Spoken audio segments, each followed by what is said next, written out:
We're in. What's up? Episode 12. I'm a bit gassed from the last episode. I've got to say, last I'm week gassed. we were hoping this was going to be the week where we were going to get to 100 subscribers, and we've done it. We smashed it. We've done it. We've got, as of recording, it's Wednesday when this is going out, and as of recording it, we've hit I think 109. I believe at the so. moment. And last week we were saying we'd had one video that had hit 1,000 And views. we were close on another. And we've now got 3. And this is the part I'm gassed about. This is the first time we are recording a podcast episode where the one before has got 1,000 hit views. 1,000 views. Because there's now one on 1.1 and one on 1K, but both of them went on it. But by the time we recorded the next step, this one's hit 1,000 before we've recorded the next one. It's really cool. So thank you. Wicked. Thank you to all of you that view. Thank you to all of you that subscribe, that hit the like button, that do all that. If you haven't done it yet, It makes us like proper happy, as you can tell. So if you haven't done it yet, sort your life out. Stop upsetting us, and give us a little like and a little subscribe. Yeah. And we can keep doing this. We're going to change it up a little bit today. I'll let you explain what's going to go on. I think because of a later segment coming on, I'm going to play a little bit more of the presenter role, just to mix it up anyway. But just make it role. yeah. I'm the Matt Grimes of the situation. Linking I'm taking it from the centre back and dishing it out to the strikers. But I think first up, and this is a segment I don't really want to do, to be honest, is a sports roundup. I've got nothing positive to say. Rubbish, and then you're rubbish again. I think so. We played, obviously lost away to Ipswich 3-0, and we were garbage. And weren't very good in that game. I would still say in that game that the whole game, although it was 3-0, it all hinged on a refereeing decision, and the referee's decision not to book George Hurst, and give him a second yellow card for exactly the same thing that he booked a Coventry player for earlier in the game, and then later booked an Ipswich player. Pathetic. It should have been 0-0 with Ipswich down to 10 men. Totally different game, but whatever. We lost the game. It has to happen. You're not going to win every single game. They scored 3 good goals. Ipswich are a really good team. They're a team that they're currently beating Stoke. You would fully expect at the start of the season. You would have probably have expected Ipswich to be doing what Coventry are doing. Yeah, 100%. Yeah, I think most people back that. So, fair play. We lost fair and square. They beat us. And I think this week overall has proved a bit of a reality check for City fans, really. Because you've sat here in the past and you've gone, oh, the league's over. City are going to walk it. It's all over. I still think that, by the way. It's such a tough league. It's so competitive.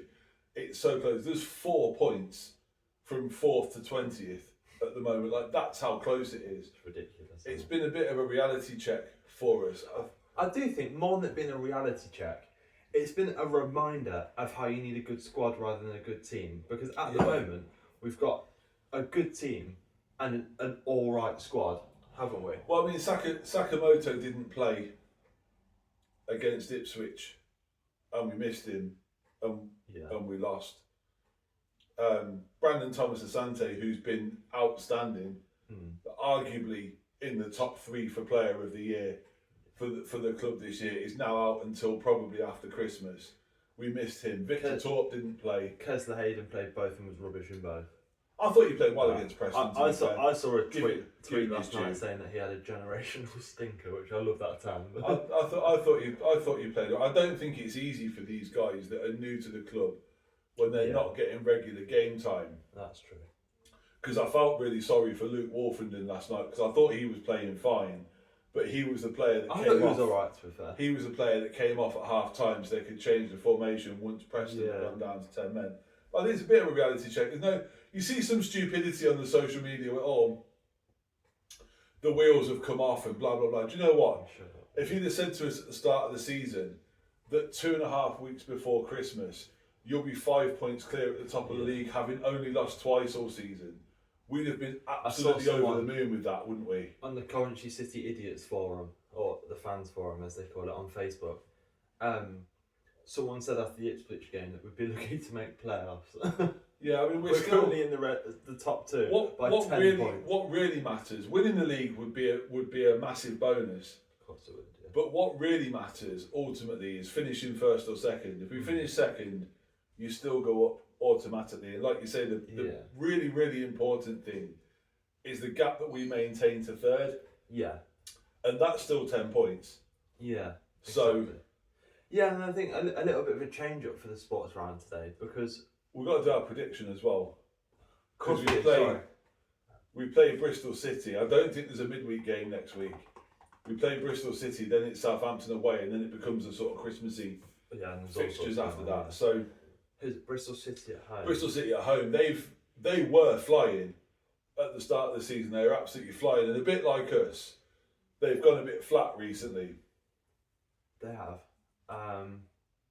However, they're playing tonight, so I'm actually going to see what the current score is because it's 10 past 8. So games have been going about. They are losing to Leicester at home. Yeah, see, I fancy us because, as you know, we never back City to lose or predict that City are going to lose. Yeah, you predict them to draw every now and again. You'll never see me do that. I fancy us because we're good at home. We are a good team at home. However, I still think it'll be tough. They're a good team. They've got a good manager. They had an absolutely exceptional run last year to get to the playoffs, and then started the season this season like a house on fire, and they look like they're going to be right in the mix all season. Yeah, they've sort of fluttered off since, but go on. I fancy us to win 2-1. It's the obvious score. It's the safe scoreline to give on a prediction, isn't it? That's what I was going to say. Yeah. I'm not going to go the same as that because that's boring. So I'll go 2-0. 2-0, yeah. 2-0. Yeah. I think we'll try and be really, really tight at the back because I think that's also something we've let slip a little bit. It looked like we were never. The scoring thing's gone out the window a little bit, but that was never going to uphold. But the one thing you can uphold is the defensive side of it, and they've let that slip a little. Yeah. And I think I'll try and get that back. I thought against Preston, when it was 11 aside, and we were playing with the 5 at the back, with the wing backs, I thought that was when we looked at our best in that game. Yeah. So I wouldn't mind. I think we might go back. I can see him starting. I can see Frank Lampard choosing to start that way. At home, it's like when you score 50 whatever goals it is now. Yeah. At home altogether, do you start 5 at the back at home? But probably. I wouldn't mind seeing us really build that solid base because, like you say, the scoring goals for fun.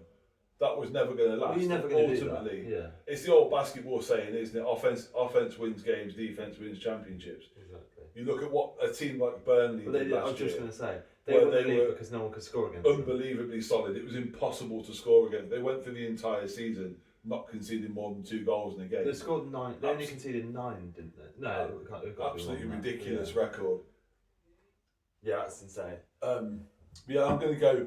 I'd love, as much as I criticise him a lot, and I think he deserves it sometimes, I fancy Hadji to score. I think Hadji Wright's going to score. He needs to score. Yeah. For his confidence and for us as a club, we need him to start scoring goals again. Yeah. Because he started the season, looked fantastic at the start of the season. I thought, wow, here we go. Here's the player that we thought we'd signed initially. And he got picked in that October international break. He got picked for the USA.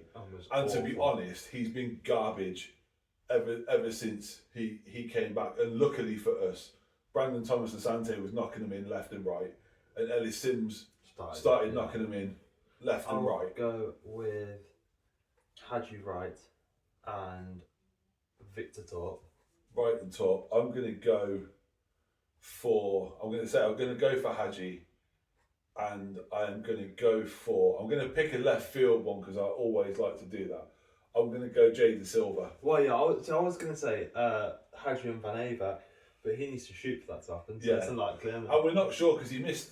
That's why they didn't say why he missed the Preston game. Yeah, he didn't play last. I personally think he was just being rested. I think that's all that was. I would have said, for me, I would have said if he was being rested, he'd have been on the bench. So I I wonder whether it was the same as Victor Torp. He was ill. Because he missed the Ipswich game for an illness, so I wonder whether it's the same. But yeah, we're introducing a little bit of a new segment into the sports roundup. We're not going to talk about the NFL anymore, because, to be honest, we had a chat about this, and I don't think we're really knowledgeable enough about it. We can our team won, our team was It's a bit of a... First of all, I don't think anyone cares. And second of all we tell you is whether the Bucks have won or whether the Ravens have won or lost. And then laugh at the Giants because they lost. Yeah. And then shout out the Patriots because they either won they won or whatever. So it's like, it's pointless because you can, if you want to know those scores, just check them. And we don't speak about anything else because I don't follow the rest of the league particularly. No. I don't really watch any highlights that much. It's a bit of a go with what you know segment. Yeah, which isn't a lot. I think our knowledge and our interest is always football, isn't it? And we talk about Coventry being in the Championship. I could talk about them all day. I could do a 3-hour-a-week podcast about Coventry without a problem at all.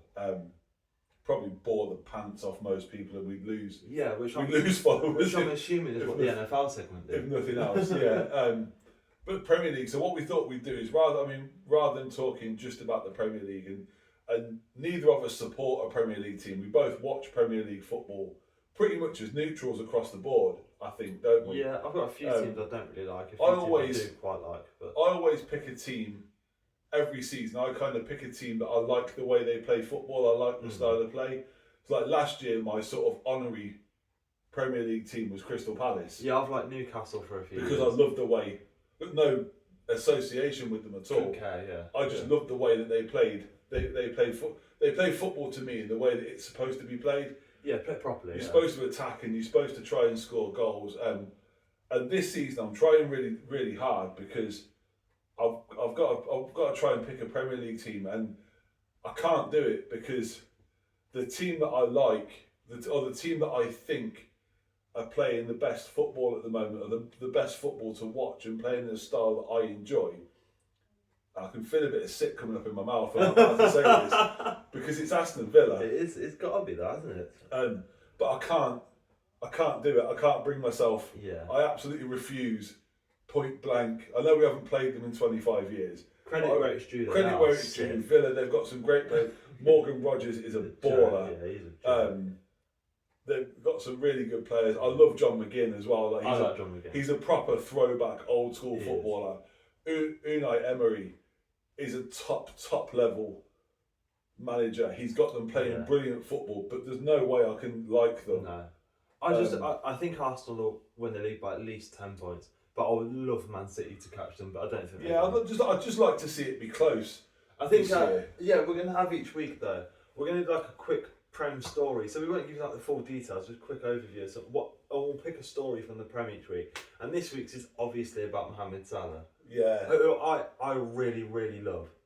And if you don't know, he's came out and said that he feels like he's been thrown under the bus a little bit because he was left out of the last 3 games for Liverpool, I believe. And I think in the last one he didn't even come off the bench. So he came out and said some stuff Liverpool haven't made the start to the season they were expecting to. No. And yeah, he's basically just unhappy, but feels as how he's been treated isn't deserved considering the career he's had there and how much he's put in and the dedication he's put in. Yeah. Which I agree with pretty much most of what he said, apart from like the rest is football. I've done an episode with Erling Haaland this week, which you've got to watch by the way. I'll watch half of it, and he says in it, if I'm not playing good enough, I deserve to be dropped. And Salah's been crap all year. But then on the same string, Kirkers is still playing, Van Dijk is still playing. Van Dijk's been awful, and he's still playing. I was lucky enough to play professional sport on a really, really minor scale compared to what we're talking about with compared to Salah. Yeah. It's big time. It's the top level of football that it's possible to play. Yeah. That he's playing, and I played at a very, very low level, sort of professionally at basketball. But I just think you don't. If you feel that way, that's fine. Yeah. You don't come out in public. Why not? And say, what's that designed to do? Yeah. That's my question. Because all the comments, no good can come from it. All the comments you've made would have been absolutely fantastic comments if him and Arnie Slot had been sat in a room together.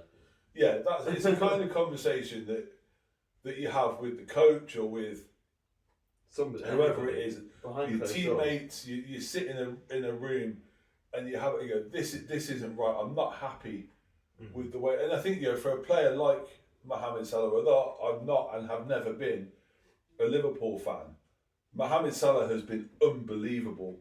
Yeah. Over the last probably 5 or 6 seasons. To do that exact statement, like one of the lads on pitch side was saying, Wayne Rooney was amazing for United, but you wouldn't play him now, would you? No. It's like if you come in towards the end and you're having a run of form where you are utterly useless out there, how can you expect to still be on the pitch? And time moves on, doesn't it? I think great, like you say, great players come to the end of their time. I only wish for him that he would have left Liverpool at the end of last season. Yeah. So he would have got the hero send off. Well, he would have that he deserved. Yeah. He would have got the lap of honour around Anfield and all the kind of stuff that a player of that status, a player that's been that good for that many years deserves. Because you think Liverpool have won Champions Leagues, they've won a couple of Premier Leagues. I just think one of the worst things you can do, and on a much more minor scale again, Matthew Godden did this with Cov, but the worst thing you can do is as a hero of a club, and Mohamed Salah is a Liverpool legend now forever, and he's going to leave on a bit of a sour taste, isn't he? And like Godden did that. Godden is a Coventry City legend, and he left on a bit of a sour taste. He did that celebration. I just hated that. He sort of it's the same type of thing. The only thing I would say I don't like around the whole Mo Salah thing is the circus that's gone around it and the people that have jumped. Like the likes of Jamie Carragher, going in on him the way that he did. It's like you've been a professional footballer, mate. You know what it's like. You know how these things can be sometimes. And to go in on him the way that he has, I think is poor. Although I don't think it's very good from Salah, especially as someone that's very close to Liverpool as a club. Like if somebody else did that, it's like but Carragher has a big association with Liverpool as a football club. Liverpool legend, one club man, played for that club for his entire career. Entitled to an opinion, fair enough. But to go in on him and to sort of attack him personally in the way that he did, I think that's poor. I think Jamie Carragher is a perfect example, and I think he's an absolutely fantastic football pundit. But he's one of those people where he takes everything he talks about way too seriously. Like even on too far with it. On Stick to Football, the Overlap podcast, even on that where sort of what they talk about, they loosely they have a laugh and a joke because Roy Keane's on it. So they'll have a laugh and a joke. They'll take the piss. They'll tell stories. As soon as it cuts to Carragher, the camera goes on him, and he deeply, intensely starts talking, and the room's like, and it's like he's analysing and it's like, mate, just relax. Like you're on a podcast. Like he did it on Monday Night Football, and he absolutely rinsed Salah. It's like, just chill out. I think to rip into him the way he did was unnecessary because it sort of undermines because he said the things that he said now. Does that? And you start to look when he goes in the mix zone with the media, it's all. You think, hang on, a couple of months ago, you were absolutely meat riding him because he was scoring, he was lifting trophies. He's you're talking. He's one of Liverpool's best ever. I would still say Ian Rush is probably their best ever. Well, you think he's forward, but Salah's probably Liverpool's best player since he signed for Liverpool. Yeah, probably. He's arguably one of their best players since the turn of the millennium. Yeah. Certainly the last 25 years. Yeah, I mean you've got players like Gerrard, obviously outstanding. Salah's obviously a better footballer than Gerrard. Maybe not as big of a Liverpool legend, obviously, but like better football player. But to be part of that team, don't even start to argue with that. To be part of that Liverpool team that won a league where it looked like twice Liverpool were never going to win a league. Yeah, ever again. Well, he's won the league twice. He's won a Champions League once or twice. Did they? At least once. I think it was twice because they beat Tottenham, didn't they? Yeah, I think they beat Tottenham. I think they played in the final they 2 or 3 times. They lost to Madrid where Bale scored that ridiculous goal. He kicked it and the keeper just threw it in the back of the net. I can't remember who that was now. Loris Karius. That's it. On to the news section. Yeah. I understand you got caught in a bit of a kerfuffle at Heathrow. Yeah, so going on at Heathrow. So Heathrow Airport, we went down me and SJ went down because Ayana was coming back from Canada on Sunday. And you always expect the traffic to be heavy around London, but I've never seen anything like that. Given the fact I've been to Uganda and seen there's some pretty interesting driving if you go to places like Kampala. I've never seen what I saw at Heathrow or around Heathrow in terms of driving, but I think I think from what I've heard in the news, there's some people in the car parks in Terminal 3 that were pepper spraying. I don't know if they were trying to steal luggage. I don't know what was going on. But they were pepper spraying people in the car park, and so it all blocked off. Big police incident, traffic cone. But we're stuck in traffic, and there's people trying to cut through. There's people driving down the wrong side of the road. There's people going past the right filter lane, going straight on, and then cutting in and turning right. I'd honestly never seen anything like that in my entire life. The driving standards were so poor. It was absolutely unbelievable. The funny things that you see on the roads when people get stuck in traffic is absolutely mental. The things people do some of the maddest 3-point turns you've ever come up with. I'd love to film driving people. into hedges and stuff. It's like. I always say it when you see the way people park outside schools is always another one. There's a school there, by the way. But I always think when you see stuff like that, like when we were stuck in that traffic at Heathrow, like it was frustrating, but we're all stuck in it. Yeah. So we're all going to get through it all at the same time. So why try and what's the point of trying to push it? You're not getting anybody anyway. But I'd love to film people doing that and then show it to them later. And just say to them, can you explain to me what you were thinking? Yeah. when you did that, what the hell was going through your mind? Right, other than not very much. Yeah. What the hell was going through your mind at that point? But yeah, that was crazy. That was mad. And I think as a news story, there's been Ryanair are just charging people again. Yeah, so there was Ryanair charged a guy £75 for a bag that he'd already paid for. Which I assume he did online. Which seems like standard Ryanair practice. It got me thinking about sort of how budget airlines are great because you can fly to places. You can fly to places relatively cheap if you ain't any luggage. If you just want to go by yourself, but it's that flying's been spoiled. Flying used to be great. Like when I was a kid and we first went on aeroplanes, your luggage allowance, your meals, your drinks, it was all. It's been spoiled by greed a little bit, hasn't it? It's been spoiled by corporate greed. It has by like overcharging. So you put the price goes up, and the service that you get goes down. It's not just airlines. Not just airlines. Everybody that have done that. There's lots of other walks of life where that's happened. Yeah. But you just think, it's not. It's fairly typical of Ryanair, I think. It is, yeah, it is.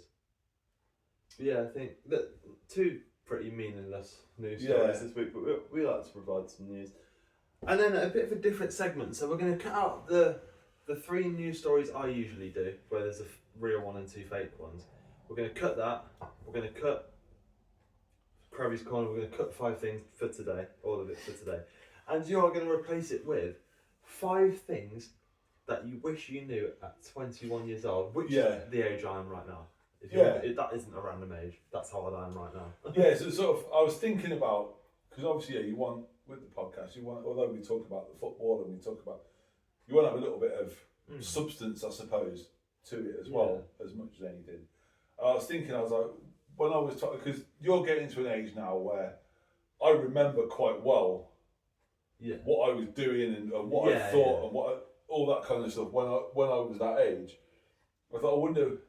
So it's like 5 things that I know now that you wish I wish I'd known when I was 21. Yeah. In no particular order. So the first one I've said, and this is I've just written down here: don't rent, stay at home until you can afford to buy. Yeah. So buying a house is something that we're doing at the moment, and it's fucking traumatic for anybody that's been. And once you start renting, so we rented or have rented for a really, really long time. You can rent and save up a deposit to buy a house at some point. No, you can't. No, you can't. Yeah. No, you can't. Yeah. You can try. Yeah. But no, you can't. And I think now, if I'd have if I'd have stayed, if me and your mum would have stayed living at home, living with one of our parents, although there's times where I'm sure you'll be the first to say, there's times where it is difficult.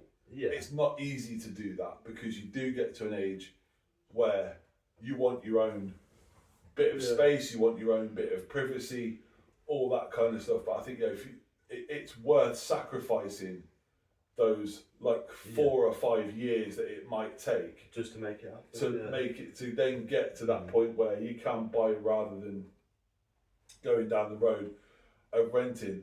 Especially now, rent is so expensive.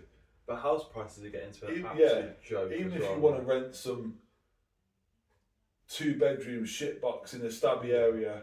So do you know what's interesting to do with this, right? Is on LBC the other day they were talking about, because there's figures coming out that from ages of 18 to 25, there's more people out of work doing absolutely out of work and out of education than ever before. And one of the reasons someone they have phone-ins and they discuss why, and it's kids are lazy and kids are rubbish and we hate kids, and then you have someone phoned up and made a really interesting point that no one had thought of because things are so much harder to achieve to nowadays. Kids don't have so back maybe when you were younger or like your parents were younger, even more so. People used to work because it's like, right, if I work, I'll be able to have a house of my own. But it's like, for people my age, that's such a goal that is so far away. That like, you've either got to have an amazing job or start your own business for it to go amazing for you to be able to do that, or have somebody give you the money for it. When I was a kid, and I grew up in the sort of 80s and 90s, and when I was a kid, it was possible if you had a full-time job, no matter what it didn't matter what it was. Yeah. If you had a full-time job, one person in the household had a full-time job, that was enough. Exactly. To be a homeowner. That's what somebody was talking about. Now you've got people where you could have 2 really good full-paying jobs, support from family, savings, inheritance, whatever it is, and it's still not enough because it's so outrageously expensive. I think this bloke that phoned up and made that point, which James O'Brien was like, I can't believe I never thought. It was either James O'Brien or Tom Schwarbeck that was doing this, but both fantastic. And I think he was 60, and he was like, the reason I first started working was because I was like, he just wanted to move out of his home, but he just wanted to have a house of his own and stuff like that. And he was like, kids nowadays can't go and get a job and buy a house, because can you imagine the thought of somebody getting a part-time job or a start level job and being able to buy a house? That would be mental. It seems foreign, but when I was a kid, that was a norm. It was quite normal, and I grew up in that's an what era, everyone did, wasn't it? I grew up in an era where sort of stereotypically, your mum didn't work. Yeah. Because the income that your dad earned was enough to be able to afford a mortgage, bills, blah blah blah. All right, it might have been a little bit. I mean, my mum did work. Yeah. She worked in a bank, and then she was a foster carer. Then she was a social worker. But it was possible. A lot of my friends only had their mums didn't work. Mum stayed at home. Yeah. And dad went out to. It's not as if they were chief executives or anything like that. But can you imagine a person of this age? But let's use the age bracket they were saying, 18 to 25. Try and buy a house on their own right now. But if someone suggested that we go back to that, it would be seen as so ridiculous. Yeah, exactly. But when I was growing up, you go further back to like before I was born in the sort of 70s, the 60s and the 70s, it was even more normal. Yeah, people need to live in houses so people work and buy a house. That doesn't sound that ridiculous, does it? It's like it's insane. That's my first one. Don't rent. Stay at home until you can afford to buy. My second one is it's okay to not know what you want to do when you grow up. Interesting. Yeah. I always think I'm 45 years old, and I'm still not totally convinced that I know what I want to do when I grow up. And I reckon at least 75% of people your age would probably agree with that. And I think that's okay. And I look back to like times where I worked in schools, and you talk to kids they're doing their GCSE options, so picking their GCSE options at the end of year 9. They're, what are they, 13, 14 years old? Yeah. You need to start to think about your future. How the fuck do you know what you're going to do? Can you imagine if at we always used to, it got to that point where we would say to kids, you're preparing for a job at 14 years of age, when you start to make your selections, your GCSEs and all the rest of it. You're preparing for a job that doesn't exist yet. Like me currently setting up a photography business. If someone came to me at 13, 14 when you're told to do that sort of stuff, and told me that at 21, I'd be in the early stages of having my own photography business, I'd be like, what? But I think this links into a couple of the other sort of things that I've got. But I think it's that if you don't know what you want to do or what you want to be, that's fine. Yeah. But I always think, make every effort to find out. Yeah, try. Does that interest? Does that sort of thing interest me? Yeah, great, cool. Let's have a look. Yeah. But I think people feel like a pressure because we have to have this sort of instant gratification and all that kind of stuff now. There's this sort of pressure. I've got to know what I want to do, and my life's got to be mapped out for me. No, it hasn't. But then I also think that comes from what we were just saying. Like, things are getting so ridiculously expensive that you're almost better off diving into something you don't want to do just to earn money. Yeah. Then wait and find something you actually, which is what I think more people should do, is just be a little bit more patient. Maybe get a part-time job in the meantime and try and make something happen you actually want to do. Because otherwise you end up just, like, I can tell you right now, if I did like a 9-to-5 job I hated, I'd be so miserable. Yeah. It's like, but if you're patient. Lots of people are. Exactly. I just think more young people, especially with, like, realistically, whatever job you get nowadays as a starting job anyway at 18, 19, you're not going to be able to afford anything like a house, like we were just saying anyway. So you might as well just wait and be a bit patient and try and make something happen. Try and find something. Find something you're passionate about. And if you don't know what that is at 21 years of age, that's fine. You might not figure out what it is that you really want to do until you're 30, 35 years of age, and that's fine. There's nothing wrong with that at all. You see these people that seem to start a career at 18, 19 years old. Fine, and that's the way it happens for you. Especially if there's something that, like, you enjoy doing, like I enjoy doing photography, so now that's something I'm trying to do as a career. If you, like most people that have their own business now, if you said to them the idea that you had, that you ended up moving into doing your own business, how much would you give to have that idea at 18 to 25? Most of them would be like, oh my god, like I would love to have that idea when I wasn't 40 and when I was like that young. So it just proves like that at that age you are so young still. And it's that sort of, you don't know what you don't know. Exactly. At that age. Exactly. The next one. These are two good ones so far. The next one. To go and see the world now, it'll be much more difficult later. So I think when you're young and the opportunity is to travel, come up to go and see different places. The world's a big place, and I think the more you experience it and the more you put yourself out into the world, the better of an individual you become and the better a part of a global society you become. Because if you, and I've had this conversation with a few people recently, if you get your impression of a country from the way the news is reported from that country, it'll be miles off. You think if your only opinion and your only experience of Birmingham, for example, was what you read in the media, you'd never go within 50 miles of the place. No. Same with London.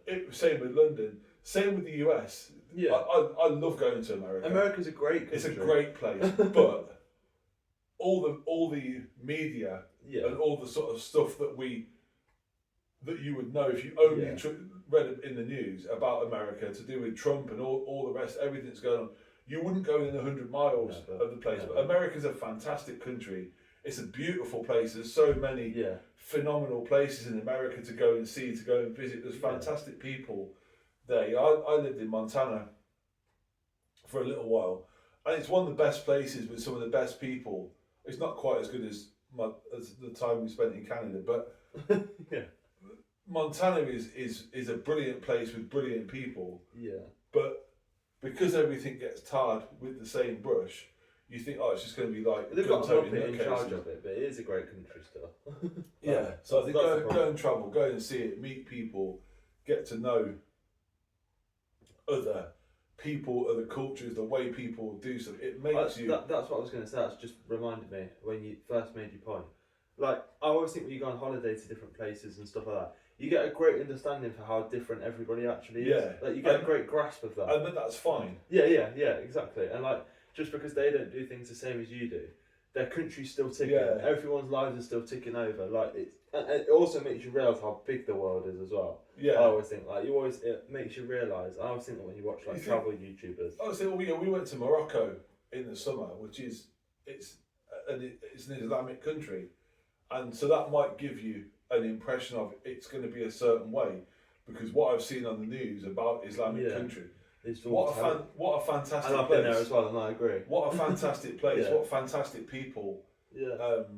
I bet you were accommodated and welcomed amazingly. Couldn't be possibly be made to feel any more welcome than we were. And we went out into, there's a fantastic waterfall by Marrakesh, and we were taken out, and the people from the tribe in the village like showed us around, and they were like, it was a fantastic culture. And you've also been to be Uganda, a part of, where they live life in a completely different way. Yeah. I mean, I've been very lucky because I've had the opportunity to travel. I've been to some interesting places, but I would recommend to anybody, if you have an opportunity or have a chance to travel as a younger person, like your sister's doing, do it. Because when you get older, once you want to have a family, then you sort of family grow up, like the age that I'm at now, where you and your sister are growing up, and me and your mum have got a little bit more sort of freedom to be able to do that. The opportunity isn't the same, because you've got other concerns, you've got other things that you've got to look after, sort of other responsibilities and stuff, which you don't have when you're younger. Yeah, exactly. So my next one, the fourth one, and it probably sounds a little bit sort of starry-eyed and whatever, but it's say yes to every opportunity. Be a yes man. Because a little bit like that, because I think there's opportunities all around you. You never know. All the time, and you never know what each one might turn into. That's like when I first started deciding I was going to try and do photography as I set it up as a career. One of the posts that I saw when I used to watch loads of videos for like how to do it and all that stuff, and this guy said in it like 90% of people's businesses and ideas fail because they don't start. They don't do it in the first place. Like they just decide that it's too difficult or that it's unrealistic for it to. Like as a 20-year-old kid, a photography business as a career sounds completely ridiculous and unrealistic. But you would never know if you don't try. If you never try, won't it? If you try something and it fails, then that's fine, isn't it? But you've got to find out. You've got to find out. That's the point. Is find out. Like we've been talking for ages about you and your sister have both sort of said about we should do a YouTube channel. Yeah, why did it take us so long? I was always. Does anyone care? I just thought no one was that asked about what we had to say. So, and you think, oh, hang on, maybe I'm old enough. I've had enough life experience. I've been around the block enough times that perhaps I have got an opinion, got some opinions that are valid. And so we did it. So okay, we'll do it and see what happens. And all right, we're not. It's not monetized or anything like that. But after a few episodes, there is a bit of a viewership there. There is a bit of a subscribership there, and it was, we take the opportunity. This might go nowhere. Yeah. Like 99.9% of YouTube channels. Don't. This might go absolutely nowhere. Yeah. But it might go somewhere.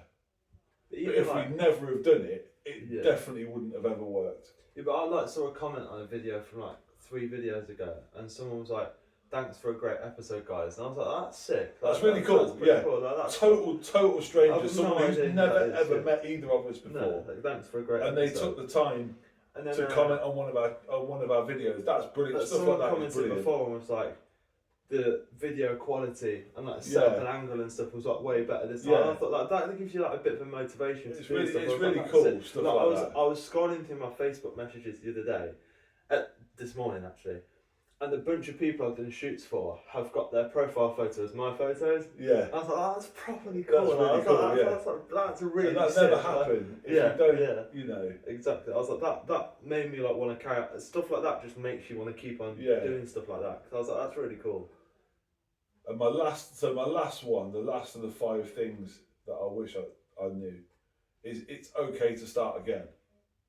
Yeah. So if you started in a career or in a thing when you're younger, and you get you know, maybe you started as a career. Let's say for example, you started a career as a teacher, straight out of uni, start a career as a teacher, 21, 22 years of age. You get to 30 and you think, don't know, I can't see myself doing this until I'm 67 or whatever the hell the retirement age will be by the time we get there. That's fine. Yeah. Start again. Yeah.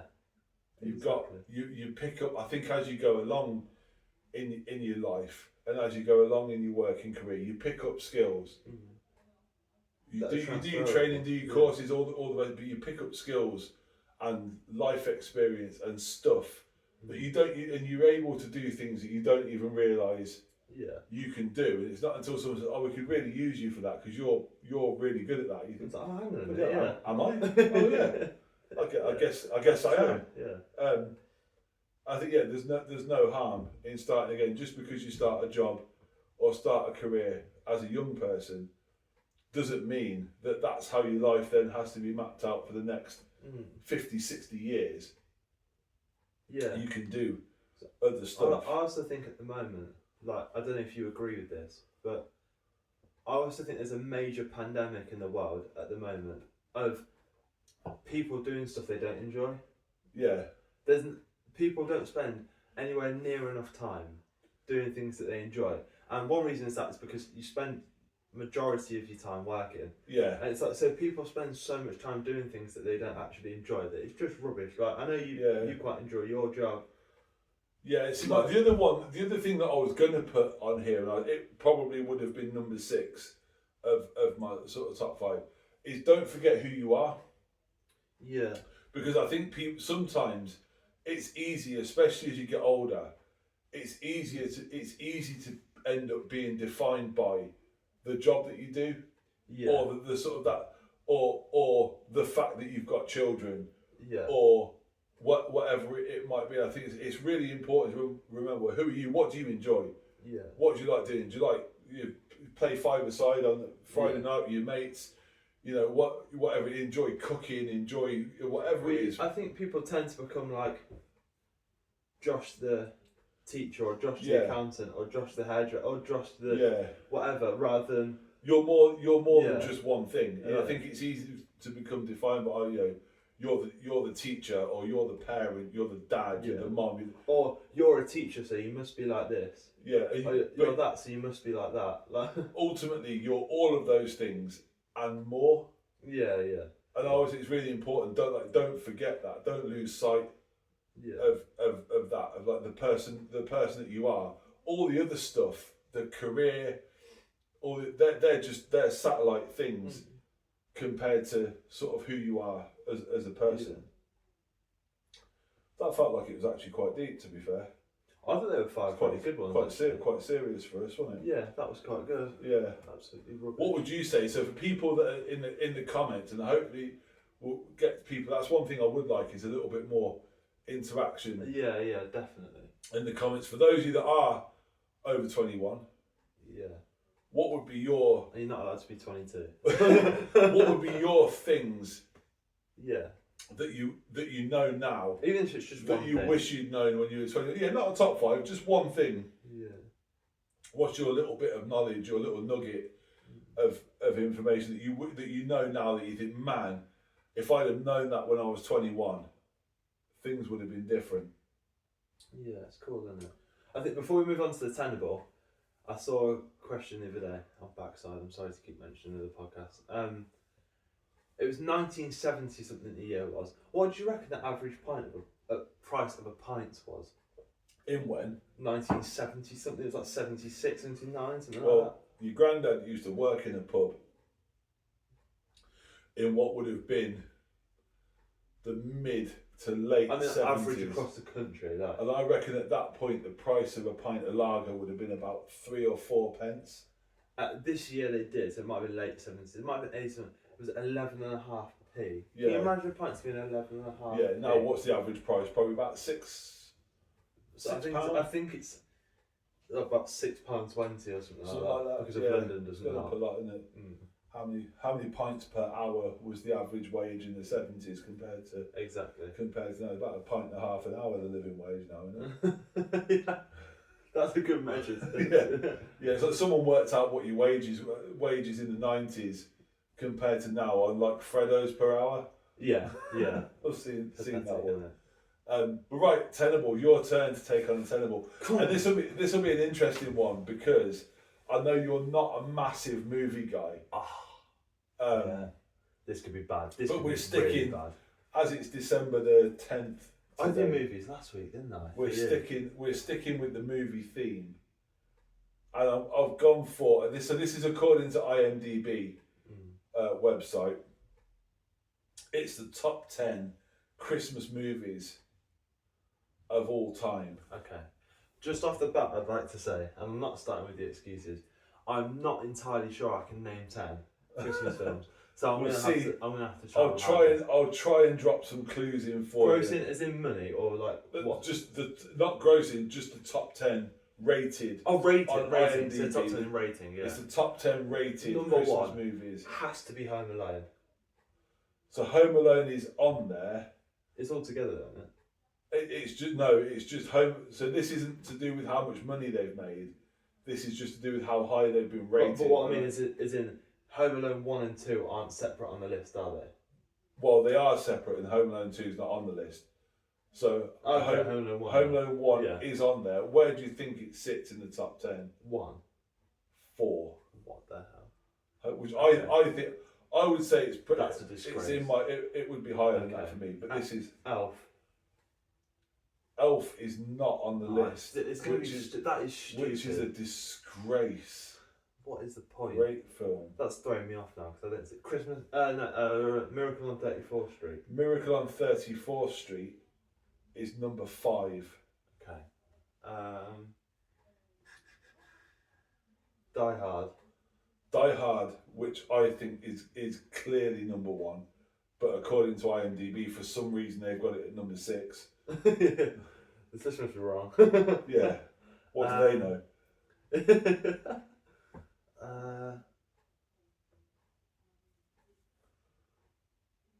I'm struggling to think of Christmas films. I'll get Christmas Carol. Is Christmas Carol a movie or is it a Muppets Christmas Carol? So I'm looking for? The Muppets Christmas Carol is number 7. Okay, yeah. Your nan's Favourite, all-time favourite Christmas movie. So you've got the middle ones in it. You've got 4, 5, 6, and 7. Okay. I'll go. This is tough. Number 3 is your Uncle Andy in Canada. It's his all-time favourite Christmas movie. But Elf not being on there has completely lost. I'm not sure you'll have heard of it. I'll go with Grinch. The Grinch. See, I thought that would be on the top 10 as well. Let me keep going. I know I failed, but it's not. Is there a film called The Nutcracker? No. So you got number. I'm struggling to name Christmas films. So number 1, so you didn't get 1, 2, and 3. Is Christmas Chronicles on there anyway? No, it should be. So number 1 is what people often cite as the all-time ultimate Christmas movie is It's a Wonderful Life. Oh, okay. I've not watched that. You're unlikely to have ever heard of that because it came out in 1946. I have heard of it.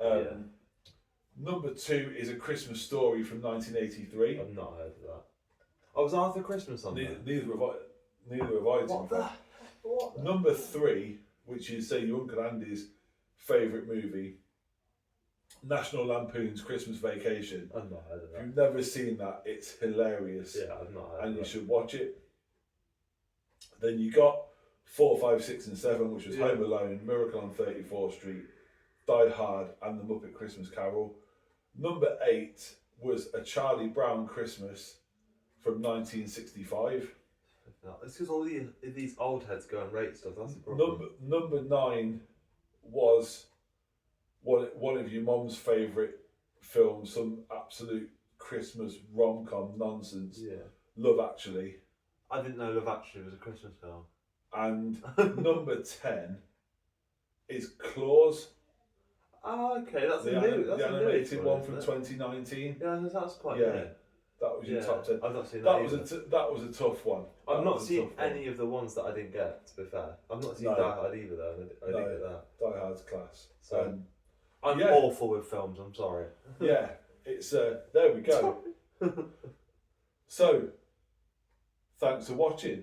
Yeah, thank you Let's so see much. if we can get this to 1,000 That'd be views mad. as well, which would be really cool because that would be our 4th.